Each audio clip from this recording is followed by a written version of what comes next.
napakagandang tanawin.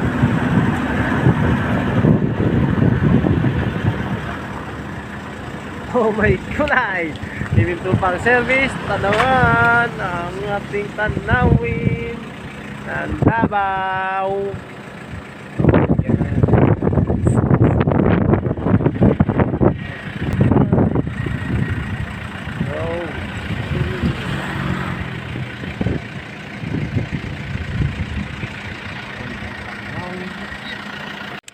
Taas mga kalodi. Grabe. So biyahe kami.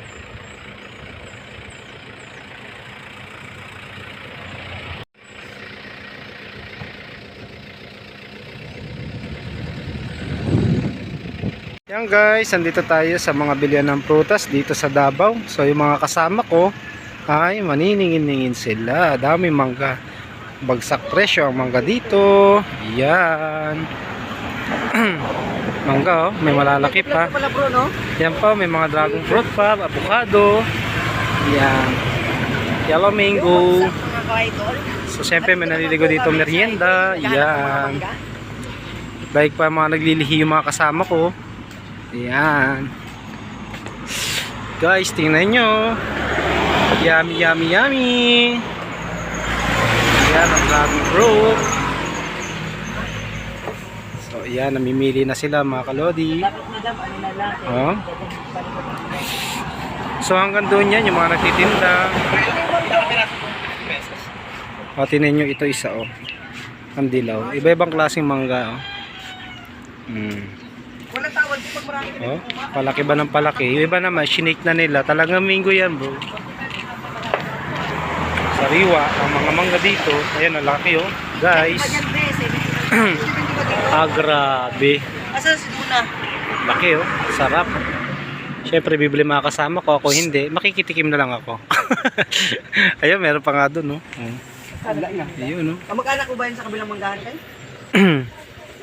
Yeah, oh, sarap. Yung iba kasama ko nandun po oh. Ayun, nandun sila. Isum ko para makita nyo. Ayan. Ayan oh, nandun sila. Ayan. Ayan, palapit na dito. Oh, ayan. So, medyo mura dito. Pababaan ng benta dito, pababa, pamurahan lang ang presyo. Mga kalodi. Yan. Pag sa pre-taste, mabilis po si sorte. Yan ang pre-taste, the pre-taste. Na. Ayun, no, tuwan-tuwa. Oh, may pre-taste daw siya. Sa pre-taste na lang tayo babawi.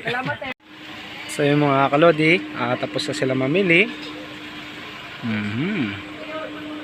So uwi pa kami ng Jensan. Halos ang oras, 2 oras ata biyahe namin. Para lang namin marating ito. At makita yung magandang tanawin kanina. So yung service namin mga kalodi. Yan. So pasensya na, ngayon lang ulit ako nag-vlog. So masyadong busy tayo ngayon. Hindi natin masyadong maharap pa rin. Pero importante, nakasingit na naman tayo ng ating vlog dito sa part ng Davao. So thank you for watching.